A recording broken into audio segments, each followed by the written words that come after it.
Roman Varelli's hand closes around Layla Haddad's waist and pulls her forward before she can step back behind the champagne tray. Crystal pendant lights scatter gold across the marble floor of Halcyon Tower's rooftop ballroom, and every pair of eyes turns as he pivots her into the center of the room. "Dance with me." His voice doesn't rise. Doesn't need to. Layla's fingers tighten around the edge of her beige apron. The tray tilts. 2 flutes clink sharply. "I'm working," she says, barely above the music drifting from the string quartet near the glass wall. Roman's arm extends outward in a clean, deliberate arc. His other hand steadies her at the small of her back, firm enough that she feels the pressure through the thin white button-up beneath her black vest. The gold chain at his collar catches the light as he leans closer.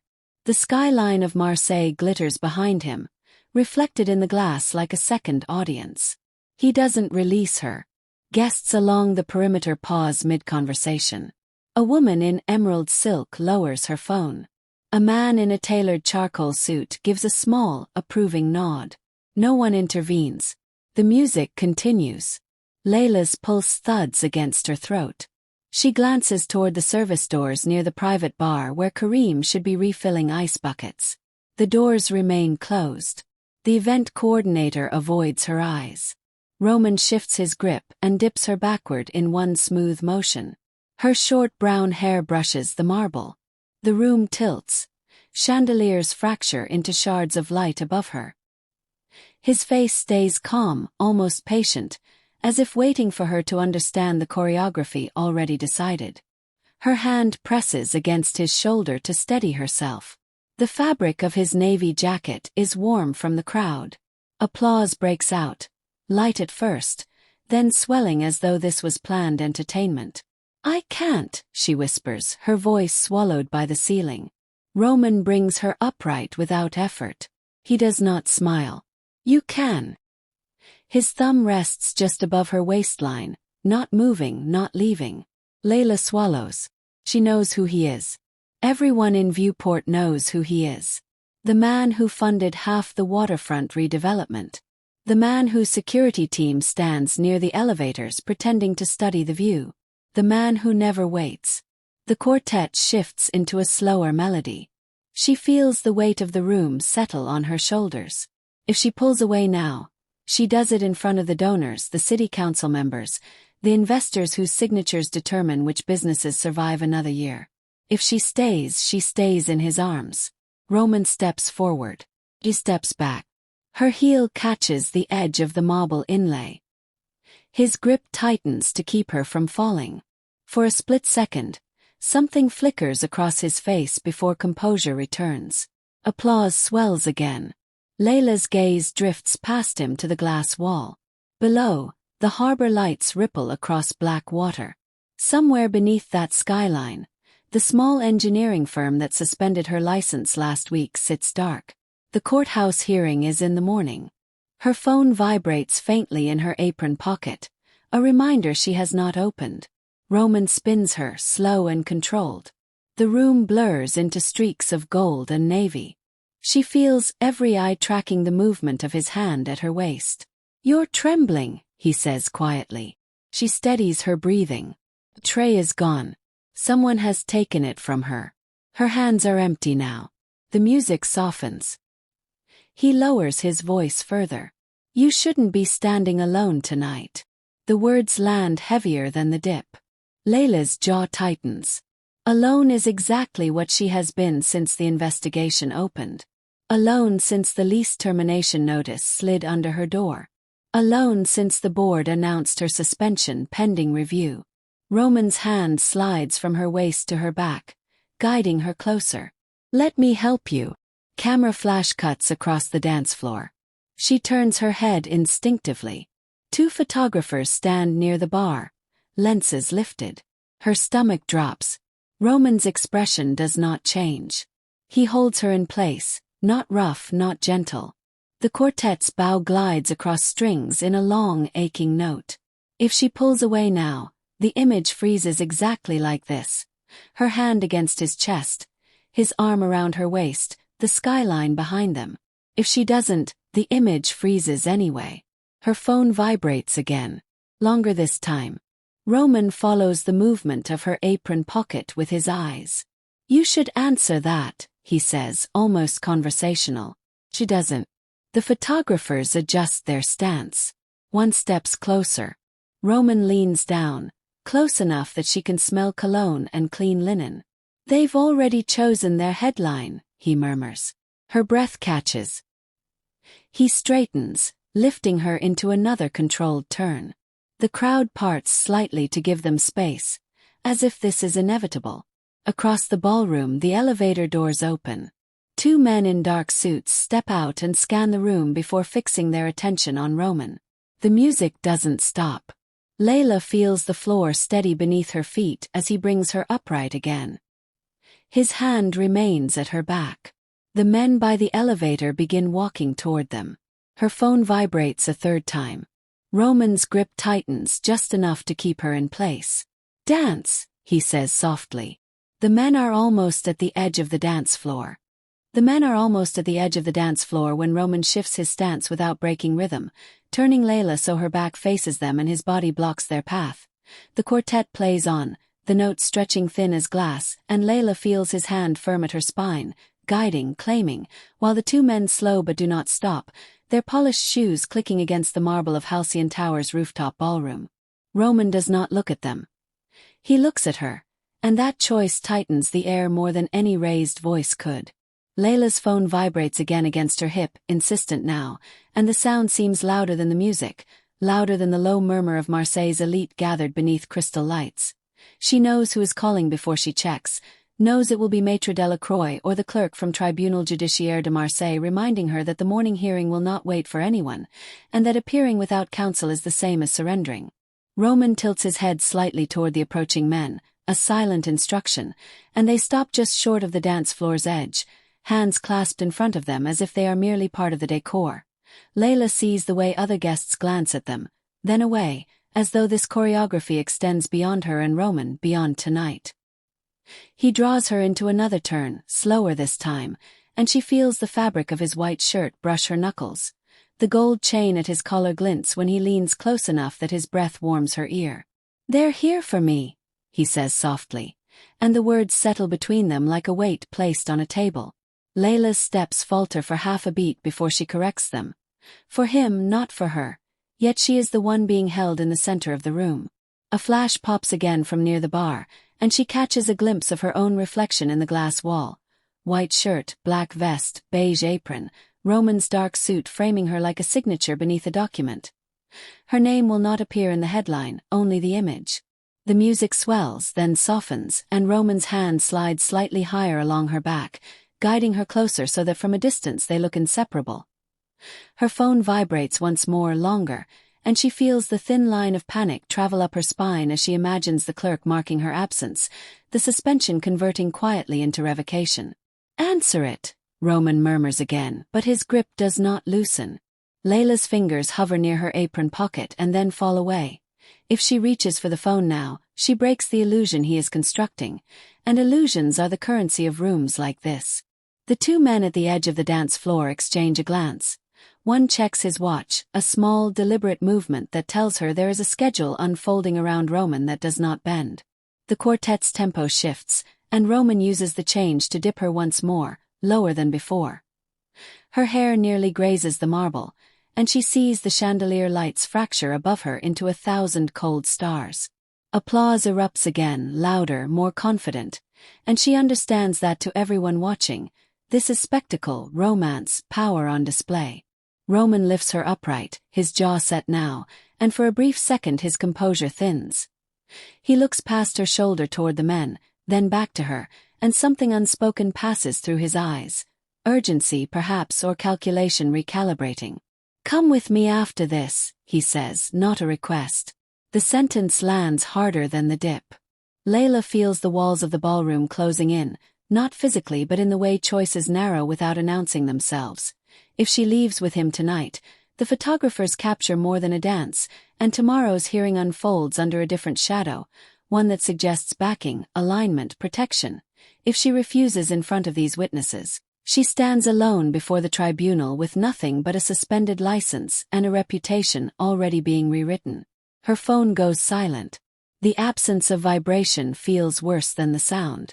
For a breath, the world narrows to the pressure of his hand at her back and the steady beat of the music beneath her feet. She says nothing, and in that silence he studies her, waiting. Across the ballroom, one of the men steps forward despite Roman's earlier signal, stopping just close enough to be heard over the music. "Monsieur Varelli," he says quietly. "It cannot wait."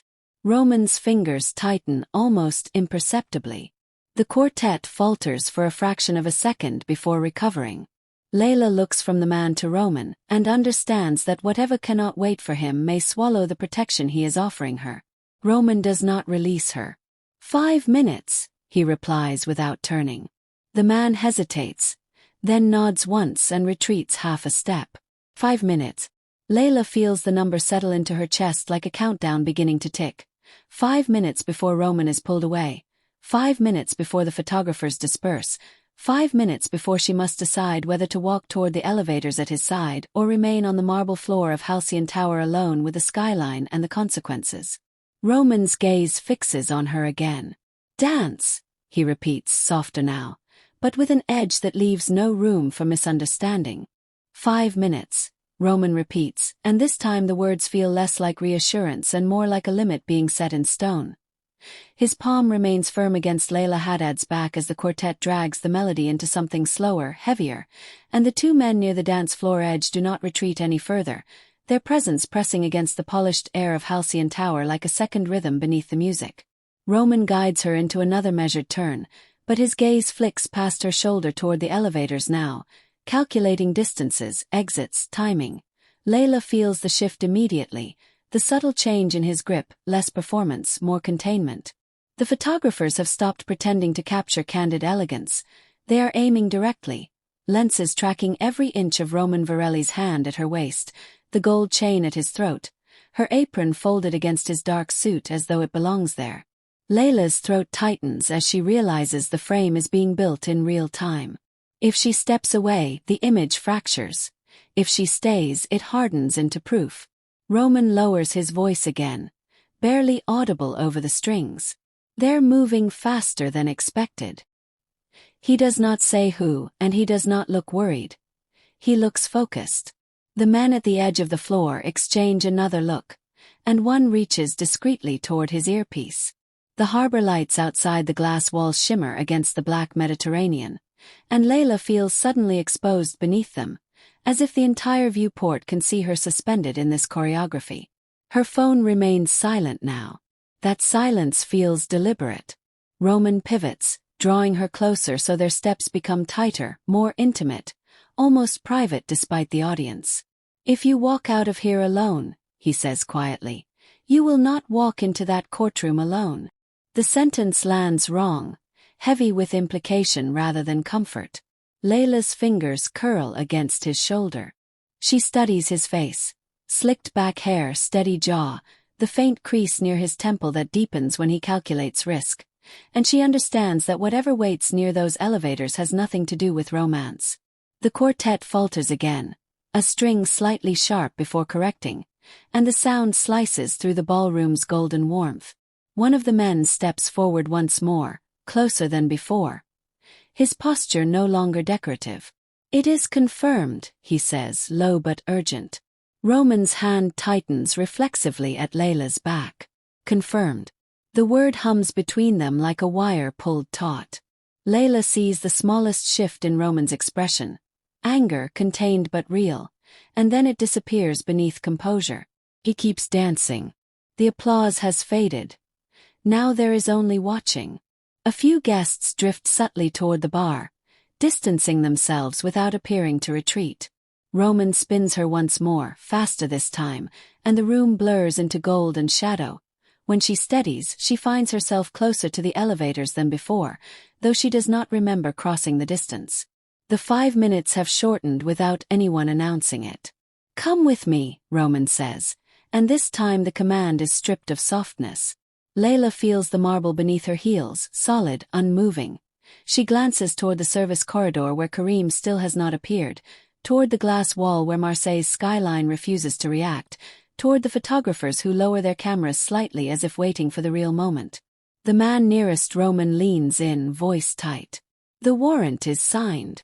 The music continues, impossibly, as if the quartet has decided not to hear. Layla's pulse spikes. Warrant. Not rumor. Not negotiation. Something formal, something with teeth. Roman does not release her. Instead, he shifts his body, placing himself between her and the approaching men, but he keeps her within the circle of his arm, as if she is both shield and leverage. Layla's mind races through the implications. If she leaves with him now, she steps into whatever that warrant triggers. If she stays, she remains visible, unprotected, photographed beside a man about to be confronted. Either way, the image follows her into the tribunal in the morning. The elevator doors slide open again with a muted chime, and two uniformed officers step out into the glow of the ballroom lights. Conversation dies in waves across the room. The quartet's bow drags across a string and stops. Silence spreads, thick and unmistakable. Roman's grip on Layla does not loosen. "Stay," he says under his breath, not to the officers, not to the guests, to her. The officers begin walking toward them. Deliberate, measured steps echoing across marble that suddenly feels much colder. Layla feels every eye pivot from spectacle to scandal, from dance to consequence. She stands in Roman Varelli's arms as law enforcement crosses the rooftop of Halcyon Tower, and she understands that the choice in front of her has narrowed to this exact distance between the officers and the dance floor. Roman does not move. The officers stop at the edge of the marble circle. One of them lifts a document. Roman's hand tightens at her back.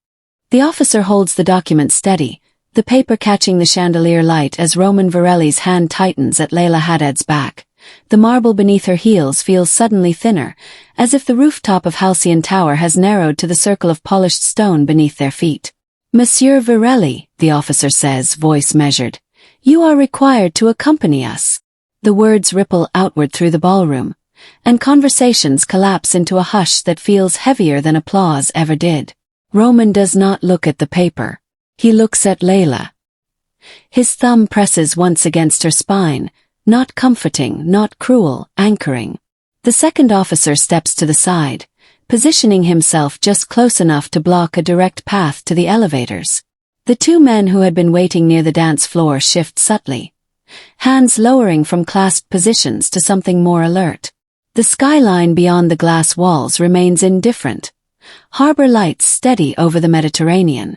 The quartet's instruments hang motionless in midair. Layla becomes aware of the scent of waxed marble and expensive cologne mingling with the faint salt carried up from viewport. Her breath comes shallow as the cameras rise again, eager now, hungry for this pivot from elegance to confrontation. Roman finally releases the dance posture, but not her. His arm slides from performance to possession, keeping her at his side rather than in front of him. "On what grounds?" he asks, voice even. The officer lifts the document slightly higher. "Financial obstruction. Interference with regulatory proceedings." The phrase lands like a misplaced echo. Regulatory proceedings. Layla feels the words collide with the memory of the letter she received from the Ordre des Ingénieurs suspending her license pending investigation. The paper had trembled in her hand the same way this one trembles now under chandelier light. Roman's gaze flickers once toward the officers, then back to her. "This is not the place," he says quietly. The officer's jaw tightens. "The place is irrelevant." A beat of silence settles between them. The room waits. Layla feels Roman's pulse through the thin fabric of his shirt where her fingers still rest against his shoulder. Steady, controlled, refusing to accelerate. He turns slightly, placing himself between her and the officers, but he does not step away. That refusal sharpens the air. 5 minutes, he says again, but this time it is not a request to her. The officer's eyes flick toward the photographers and then back to Roman. "You have 2. The reduction lands like a door closing. 2 minutes. The countdown compresses, squeezing the ballroom tighter. Roman leans toward Layla, his voice low enough that only she can hear. "If I walk out with them, you walk out alone."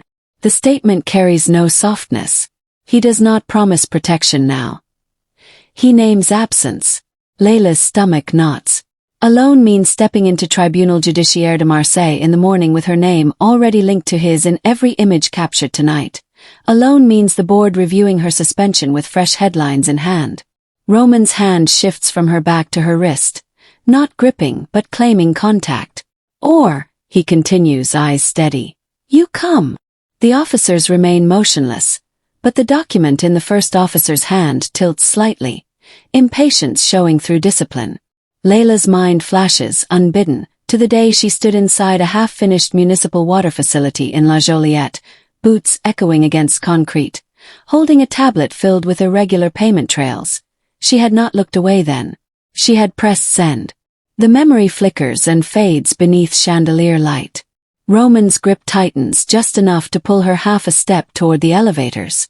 The movement is subtle, almost invisible to anyone not watching closely.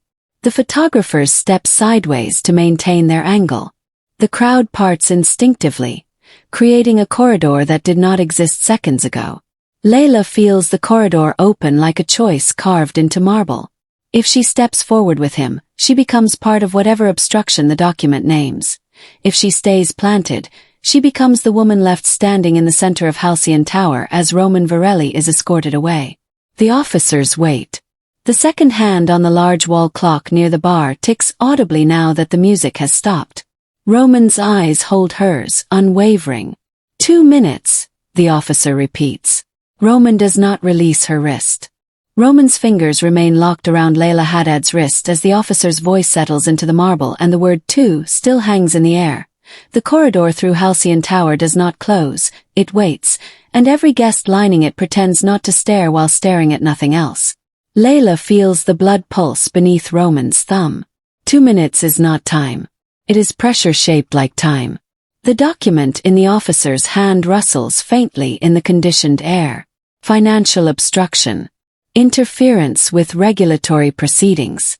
The phrases scrape against something older inside her, something that does not belong to Roman at all. She looks at his hand on her wrist and sees, not the ballroom, not the officers, but a different room months ago. Fluorescent light flickering over chipped paint inside a municipal water office in La Joliette, the hum of outdated computers, the metallic tang of tap water running brown for a second before clearing. She had stood beside a senior engineer who would not meet her eyes. "Leave it," he had said without saying it, sliding a folder back across the desk. Payment schedules that did not match delivery logs. Signatures that looped too perfectly. She had kept the folder. That night, in her small apartment overlooking Rue Saint, she had scanned every page, fingers smelling faintly of ink and old paper, and pressed send to an oversight committee she did not know personally. No applause. No cameras. Only the hum of her refrigerator and the certainty that after that click, her name would never again move quietly through a room. The memory collapses as Roman pulls her half a step closer to the elevators. The officers shift forward in response, tightening the invisible circle. The guests near the bar edge backward another inch. Layla's phone vibrates suddenly, sharp against her hip, and the sound slices through the silence more brutally than the quartet's earlier falter. She does not look down. Roman does. His jaw hardens. The vibration stops. Starts again. The second officer glances toward the elevators, then toward the rooftop entrance, measuring visibility. "We are done negotiating," the first officer says. Roman's gaze returns to Layla. Not pleading. Calculating. "If you stand there," he murmurs, "you stand against me." The words are not loud, but they land heavier than the warrant. Against him. The cameras tilt slightly to capture her face now, not his. She feels the heat of the lights against her cheek, the thin cotton of her white shirt clinging between her shoulder blades. Against him means losing the shield he extended. With him means stepping into a document that already uses the word obstruction. Her wrist remains in his grasp. The grip is not violent. It is certain. Layla inhales slowly. She feels the memory of La Joliette settle like a weight in her chest. The brown water clearing, the folder sliding back toward her, the hum of machines that would have continued unnoticed if she had walked away. She had not walked away. The officer takes one step onto the dance floor. The sound of his shoe against marble echoes unnaturally loud. Roman's men tense near the edge, but Roman gives the slightest shake of his head. Not here. Not now. The rooftop air feels thinner. The harbor lights beyond the glass blur for a second as Layla's vision tightens. 2 minutes are over, the officer says. Silence follows. Not the polite silence of a gala. The kind that waits for something to break. Roman's hand slides from her wrist to her fingers, interlacing them briefly as if sealing a pact that has not been spoken aloud. Choose, he says, barely moving his lips. Layla looks at their joined hands. Then at the officers. Then at the corridor carved through Marseille's elite. The phone vibrates again, longer this time. Tribunal Judiciaire de Marseille does not wait for warrants to clear. The Ordre des Ingénieurs does not pause investigations because a man in a tailored suit asks for 5 minutes. She feels the weight of every image captured tonight stacking on top of the suspension letter already folded on her kitchen table. Lost shifts at Halcyon Tower. Lost references. Doors that will not reopen. Roman begins to move toward the elevators, pulling her with him. Not forcefully, but decisively. The officers step aside just enough to allow passage. The cameras flash in rapid succession now. White bursts that erase shadow and replace it with exposure. Layla's heels scrape against marble as she resists for a fraction of a second. That fraction stretches. Roman's grip tightens in response. Not violent. Unyielding. The officer closest to them watches her. Not Roman. Watching for her decision. Layla's phone stops vibrating. The silence from it feels final. She draws her hand back. Not fully free. Just enough that Roman feels the shift. He turns his head toward her, eyes sharpening. The corridor narrows. The officers wait. The cameras do not blink. Roman's fingers close reflexively, trying to reclaim what is slipping. Layla's hand slides another inch from his grasp. Roman Varelli feels the shift before he sees it. Layla Haddad's fingers sliding from his, the contact thinning to the edge of skin against skin as the officers stand waiting and the cameras lean forward to capture the fracture. His hand closes reflexively, but her knuckles turn, her wrist angling away with a steadiness that does not match the tremor in her breath. The marble corridor remains open between them and the elevators, but it no longer feels like an invitation. It feels like a line drawn.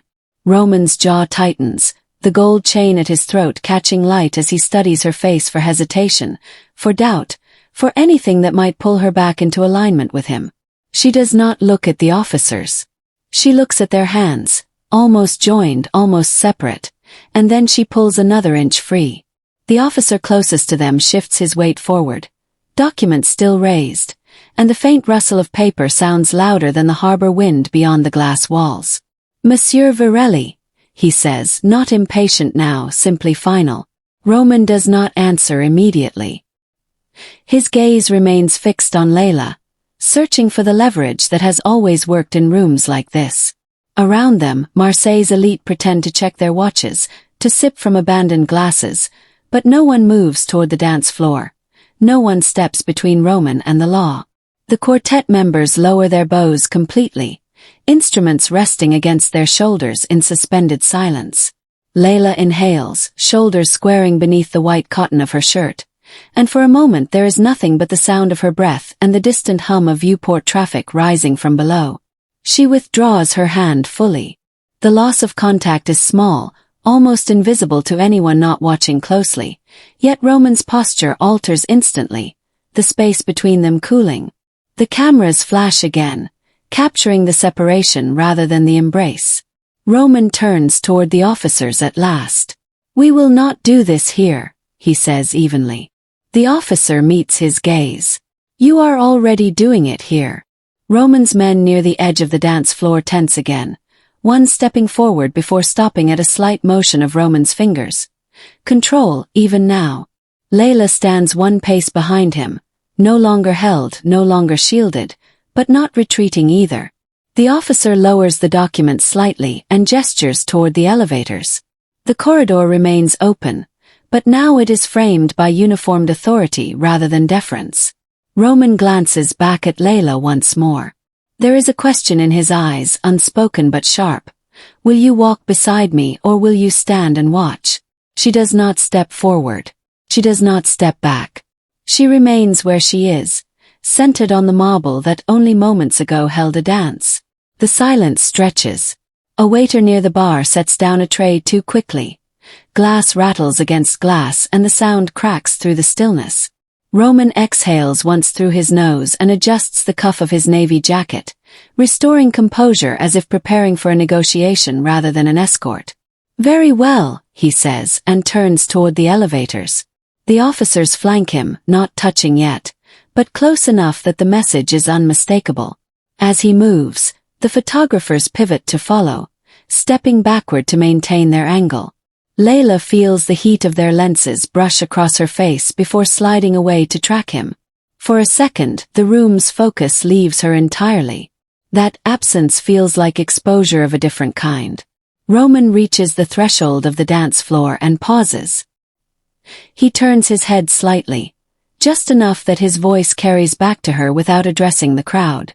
You will need help tomorrow, he says. Not a plea. Not a promise. A statement set like a marker on a map. Layla's phone vibrates again in her apron pocket, the sound sharp and insistent. She imagines the tribunal clerk noting the time of her non-response, the board members scrolling through images already uploaded, her name typed beneath Roman's. Roman holds her gaze for a final beat, then steps fully into the corridor. The officers move with him. The elevator doors slide open behind them with a soft mechanical sigh. Layla watches as Roman Varelli enters the elevator under chandelier light, flanked by law enforcement, cameras flashing in bursts that bleach his features white for a split second before restoring shadow. The doors begin to close. Just before they meet, Roman's eyes find hers again through the narrowing gap. The metal panels seal shut with a muted click. The ballroom exhales collectively, but the space around Layla feels heavier, not lighter. Conversations do not resume immediately. They hover, uncertain. The officer's footsteps fade into the hum of machinery descending. Layla stands alone on the marble circle at Halcyon Tower, the corridor now empty, the cameras slowly turning back toward her. Her phone vibrates once more, longer than before. She reaches into her apron pocket and pulls it out at last. The screen glows in her palm. Tribunal Judiciaire de Marseille. Incoming call. The photographers raise their lenses again. The screen glows in Layla Haddad's palm. Tribunal Judiciaire de Marseille. And the photographer's lenses lift in unison as if the call itself has weight. The elevator doors have already sealed around Roman Varelli, but his absence does not thin the air, it sharpens it, and the marble beneath her feet feels colder without his hand at her back. The phone vibrates again, longer, insistent. Around her, the rooftop of Halcyon Tower shifts from spectacle to calculation. Conversations restart in low tones, guests leaning toward one another while pretending not to look at her standing alone in a white button-up and beige apron under crystal light. She answers. The click of connection sounds too loud in the hush. Madam Haddad, a clipped voice says, professional, distant. The hearing time has been advanced. Advanced. The word drops into her chest like a stone. She glances at the large wall clock near the bar. The second hand keeps moving, indifferent. You are required to appear at 8, the voice continues. Failure to present will result in automatic revocation pending review. Automatic revocation. The photographers shift closer, trying to capture her reaction. She turns slightly away, but there is nowhere to hide on polished marble. Understood, she says, and her voice holds steady despite the tightness at her throat. The line disconnects without ceremony. For a moment she remains still, phone pressed to her ear even though the call has ended. Silence presses in. Not the silence of music stopping. The silence of consequences rearranging themselves. She lowers the phone slowly. That is less than 12 hours. The hearing moved forward. She feels the pattern forming. Documents signed tonight, timelines compressed, images already circulating before dawn. Financial obstruction. Interference with regulatory proceedings. The phrases echo differently now. Not only about Roman. She looks toward the elevators as if expecting them to open again. They do not. One of Roman's men near the edge of the ballroom steps forward cautiously, stopping a respectful distance from her. "Madam," he says quietly, "Monsieur Virelli asked that you wait." The request carries no warmth, only instruction. Layla studies him. Tailored suit, earpiece, the posture of someone trained to block and move without drawing attention. If she waits under his gaze, under their protection, under their narrative. If she leaves now, she walks through the lobby of Halcyon Tower alone while cameras trail her down to the street. She feels the weight of lost things stacking behind her eyes. The engineering firm that suspended her license. The apartment lease terminated after a single call from a property management company suddenly citing renovations. The clients who stopped answering emails after her complaint about La Joliette's contracts became public record. Waiting here will not return any of that. But leaving might cost more. She looks back at the dance floor where Roman dipped her minutes ago, where applause once filled the air. The circle of marble is empty now, but the image remains, burned into memory and captured in flash. She inhales. The scent of wax and perfume lingers, layered over faint salt from the harbor. The man in the suit does not move closer. He simply watches. "He believes you will need representation," the man adds, voice low. Representation. The word is precise. Not protection. Not safety. Representation. The layer beneath the warrant shifts slightly in her mind. Financial obstruction. Interference with regulatory proceedings. The regulatory proceedings are hers. The investigation she initiated in La Joliette did not stop with suspended contracts. It crawled outward, touching companies with deeper pockets, longer reach. Roman's companies. The realization settles without drama. The warrant is not separate from her hearing. Intersects it. The photographers reposition, angling for a shot of her alone against the glass wall with Marseille's skyline behind her. She feels the corridor that once opened for Roman now threatening to open for her. Down to the lobby, out into viewport, into headlines that will connect dots before she has a chance to speak. The man in the suit shifts his weight. "The car is ready," he says. Layla's phone screen dims in her hand. 8 o'clock. Automatic revocation. She imagines standing before the tribunal without counsel. Images from tonight projected across screens. She imagines arriving with Roman's legal team beside her. Questions implied before she speaks. Her jaw tightens. A waiter passes behind her carrying empty glasses, the faint clink marking the first real sound since the elevator doors closed. The gala resumes in fragments. She stands still in the center of it. Then slowly she steps off the dance floor. Not toward the elevators. Not yet toward the lobby. Just off the marble circle that framed her beside Roman. The photographers adjust, following. The man in the suit's eyes narrow slightly, recalculating. "Madam," he says again, a warning threaded through courtesy. Layla meets his gaze. "Tell Monsieur Virelli," she says evenly, "that I will be at the tribunal." The man does not blink. "And afterward?" The question hangs between them, small and sharp. The lobby doors below will open to a swarm of lenses. The tribunal doors at 8 will open to judgment. Roman's car waits in the underground garage, engine running.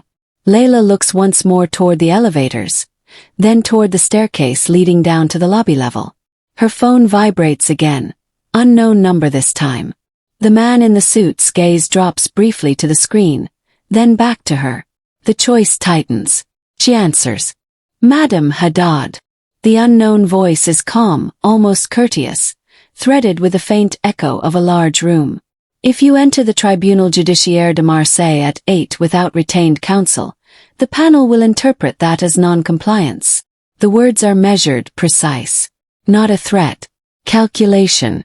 Layla stands at the edge of the marble dance floor inside Halcyon Tower, phone pressed to her ear, crystal pendant lights casting warm reflections across the glass walls.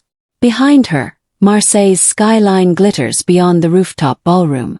In front of her, Roman Varelli's security detail waits for instruction that has not come. "Who is this?" she asks. "Oz." The soft rustle of papers. Someone who prefers that tonight's misunderstanding does not become tomorrow's headline. The line hums faintly. Around her, the gala resumes in cautious fragments. Low laughter, a violinist testing strings, the distant clink of champagne flutes. Yet every sound feels displaced, as if the room has shifted half a degree off balance. "Your complaint in La Joliette touched contracts connected to Port Aza Holdings," the voice continues. Port Aza Holdings sits on the board that reviews municipal utility compliance, including yours. The layer beneath the warrant sharpens. Not coincidence. Alignment. Layla's grip tightens around the phone. The beige apron tied at her waist brushes against the polished marble as she shifts her weight. "You are advising me to accept Mr. Varelli's counsel," she says. "I am advising you that appearing alone will be interpreted as hostility." The word lands with deliberate softness. Hostility. Toward whom? The line clicks off. No goodbye. Layla lowers the phone slowly. The man in the tailored suit watches her, unreadable. "Madam," he prompts. The elevators remain closed. Roman does not reappear. The photographers near the glass wall have grown bolder, lenses angled to capture her profile against the city lights. Her white button-up catches the warm glow, the black vest sharp against her shoulders. The image is already forming in their cameras. Defiant waitress, exposed engineer, standing alone after dancing with a man whose companies thread through Marseille's infrastructure like steel beneath concrete. She steps toward the staircase leading down to the lobby. The security man mirrors her movement, one pace behind. "If you leave without escort, the press will control the narrative," he says quietly. "If I leave with escort, they will assume I have already chosen," she replies. Her voice remains even, but her pulse presses at her throat. The clock near the bar ticks forward. 8 approaches with mechanical indifference. She reaches the top of the staircase and pauses. The ballroom stretches behind her. Crystal lights, polished marble, blurred silhouettes of guests pretending not to watch. The dance floor where Roman dipped her minutes ago gleams empty. She sees it again, the arc of his arm, the flash of cameras, the applause. That moment cannot be pulled back. It exists now in public memory. Choice already made. The security man steps closer. The car is in the underground garage. Direct access to the Cours Pierre Puget residence. No photographers.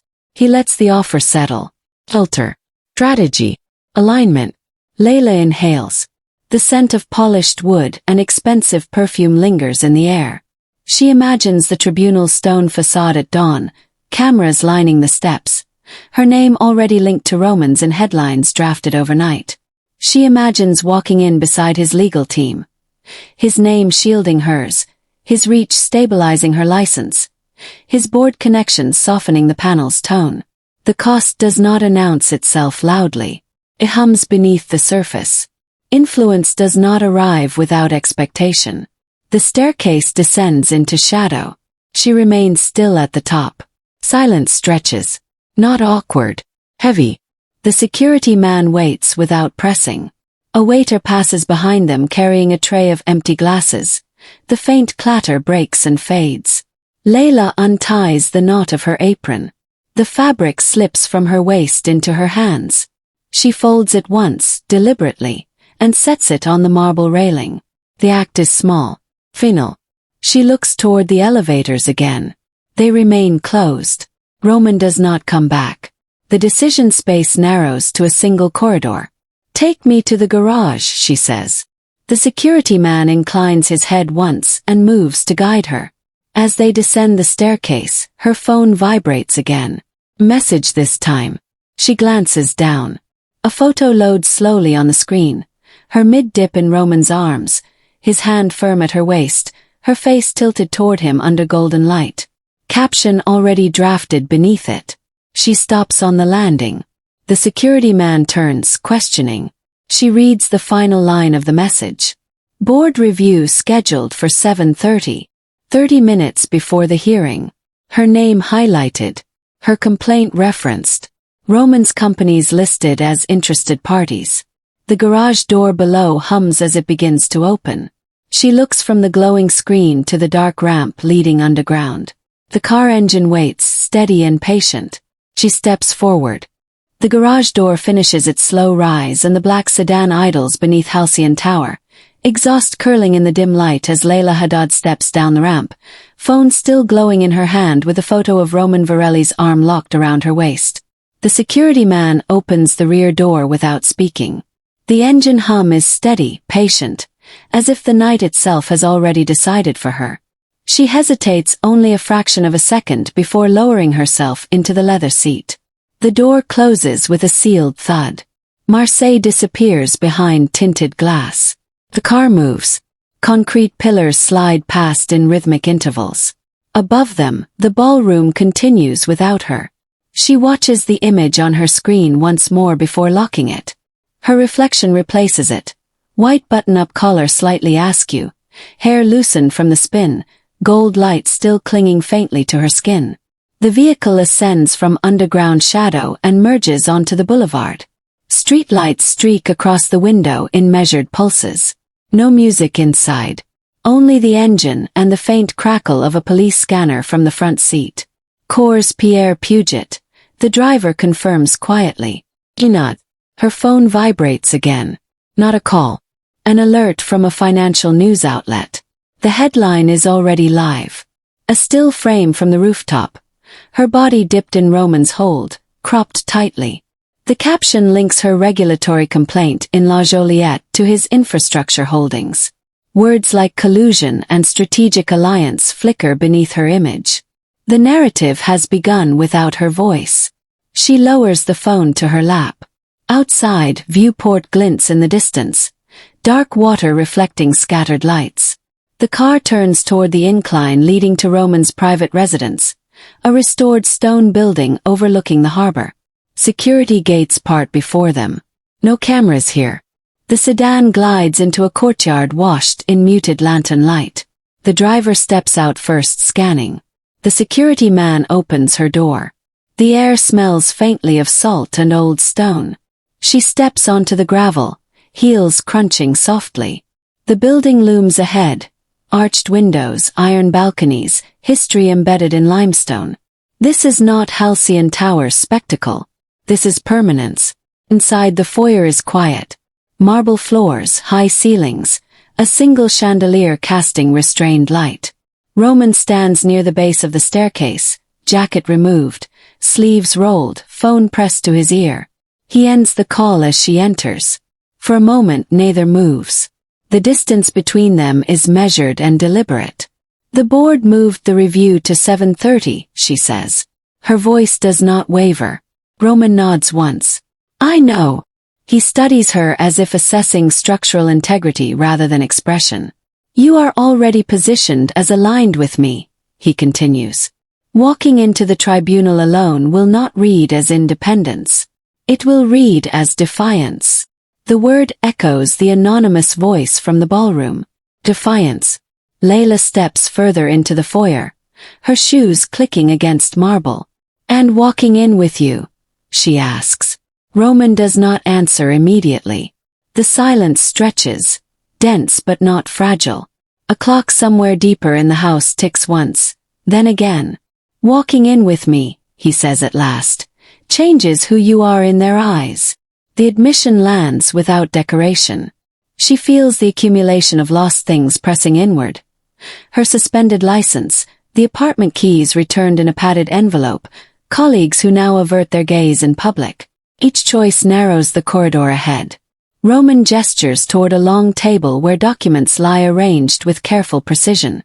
Legal briefs, regulatory citations, a draft statement prepared under her name. She approaches. The statement frames her complaint as a procedural misunderstanding. Does not retract it. It reframes it. The difference is subtle, powerful. She runs her fingers lightly over the paper. Ink still fresh. If you sign, Roman says quietly, my counsel represents you at 7:30. The board review is neutralized before 8. Neutralized, not dismissed. She imagines standing before the tribunal with the review already contained, her license preserved. She imagines headlines shifting tone from scandal to strategic partnership. The cost does not appear on paper. It resides in alignment, in future votes, in quiet expectations embedded in favors. Her phone vibrates once more. A message from the regulatory office. Confirmation of her appearance at 8. Automatic revocation if absent. The timeline compresses further. She looks up at Roman. The chandelier light traces the sharp lines of his face, the gold chain at his collar catching briefly. This is the man who pulled her into a public dance under crystal lights. This is the man whose companies sit threaded through the contracts she challenged. He waits, not pressing, not persuading, waiting. The clock ticks again. Layla reaches for the pen resting beside the statement. The metal feels cool against her fingers. She does not sign immediately. Instead, she turns the page to the final clause. A line stipulates cooperative review of future infrastructure proposals. Subtle. Binding. She inhales slowly. The room holds its breath with her. She sets the pen down. Roman's eyes narrow slightly. Not anger, not relief. Calculation adjusting. There is another option, she says. He does not interrupt. Your counsel represents me at 7:30. But the statement remains unaltered. She taps the original complaint citation still attached beneath the draft. No reframing. Beep. Roman studies her. The silence lengthening until it presses against the walls. Outside, a distant siren wails briefly and fades. If I do that, he says evenly, the board will see it as confrontation. The word settles heavily. Confrontation. Layla meets his gaze. They already do. Clock ticks. 7:30 approaches with mechanical certainty. Roman looks at the statement again, then at her. The balance shifts slightly but perceptibly. He picks up the pen she set down.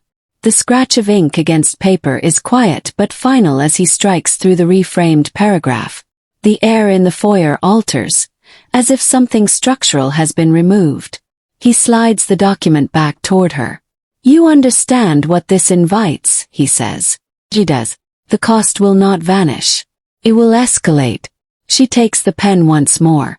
The chandelier light reflects off the polished marble floor beneath them. Her name waits at the bottom of the page. The clock ticks again, and she signs. Roman's phone begins to ring almost immediately. He glances at the screen, jaw tightening slightly before he answers. Layla watches his expression shift as he listens. No words from the caller reach her, but the silence on his end grows heavier. He lowers the phone slowly. The board has added a provisional clause, he says. Your complaint will proceed, but so will an inquiry into your professional conduct. The weight of it settles between them. Preservation and scrutiny. Protection and exposure. The clock reads 7:23. The car engine outside revs to life again, ready to depart for the tribunal. Layla folds the signed statement carefully and hands it back to Roman. Let's go, she says. As they move toward the door, her phone vibrates once more. A new alert. The headline has updated. Not alliance. Not scandal. Conflict. She does not open it. The door opens to the night air. The tribunal waits at 8. The doors of the Tribunal Judiciaire de Marseille close behind Layla Haddad with a muted thud that seems to press the air out of her lungs. The corridor beyond is cool, stone-absorbing sound. Footsteps reduced to restrained echoes. Roman Virelli walks half a pace beside her. Not touching, not leading. The hearing room has emptied. The words spoken inside it still cling to her skin like a fine, invisible dust. Provisional retention of license. Formal inquiry initiated. Complaint permitted to proceed. Her name recorded in 2 columns now. Preserved and scrutinized. They move through the hall without speaking. The security presence outside is disciplined, distant. No cameras inside these walls. No applause either. Only the faint scrape of a clerk's chair somewhere behind a closed door. At the top of the steps, Morning light spreads across the stone facade. Marseille is awake now. Traffic humming along the viewport, gulls cutting across the pale sky. The press waits below in a tight semicircle. She sees the lenses tilt upward as the heavy doors open. Roman pauses just slightly. Not to stop her. To align his pace with hers. It is a small adjustment. She notices it. They descend together. The flash begins immediately. White bursts against the soft gray of early light. Questions rise but blur into noise. She does not look at the cameras. She looks straight ahead. Her white button-up is crisp again, collar set properly, black vest smooth against her shoulders. No apron now. Her hands are empty. Roman's arm remains at his side. He does not reach for her. He does not distance himself either. The space between them is deliberate, visible. At the bottom of the steps, the crowd presses closer. A microphone nearly grazes her cheek. She keeps walking. A car door opens. Roman steps aside, allowing her to enter first. The gesture is formal, almost impersonal. She lowers herself into the seat without hesitation. When he follows, the door seals shut and the noise outside cuts off as if someone has drawn a heavy curtain. Inside the car, the silence is complete. The engine starts. The vehicle pulls away from the tribunal, merging into the flow along the harbor. She watches the courthouse recede through the rear window until it disappears behind stone and traffic lights. Her phone rests on her lap. Notifications accumulate silently across the screen. She does not open them. The inquiry will proceed. So will her complaint. Neither has been erased. Neither has been softened. She feels the weight of both settle into something steady. Not lighter. Just distributed differently. Roman looks ahead, jaw set, gaze fixed on the road unfolding beyond the windshield. His presence beside her is no longer spectacle. It is structure. The car passes beneath the rising sun, light spilling across the dashboard and catching briefly on the gold chain at his collar. It glints and fades. She turns her head slightly toward the window. Marseille moves as it always has. Cafes opening shutters, fishermen unloading crates, buses exhaling at stops. The city does not adjust for her. A red light forces the car to pause. For a moment, they sit suspended between movement and stillness. She notices her reflection faintly in the glass, face composed, eyes steady. Not the startled woman caught mid-dip under crystal lights. Not entirely separate from her either. The light changes. The car moves forward. As they approach the incline toward Cours Pierre Puget, Roman's hand shifts on the seat between them, resting palm down, close but not touching. An offer without pressure. She looks at it. Then at her own hands folded neatly in her lap. She does not move toward him. She does not move away. Outside, Halcyon Tower is visible in the distance, its glass facade catching the morning sun. Somewhere high above, the rooftop ballroom stands empty now, marble cooled, chandeliers dimmed.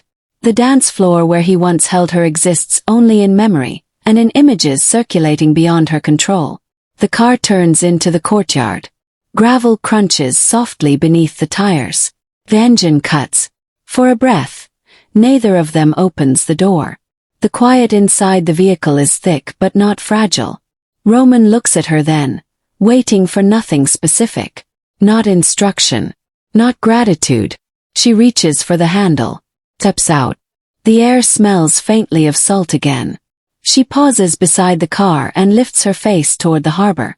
The water lies flat under morning light, untroubled by hearings or headlines. Roman joins her on the gravel.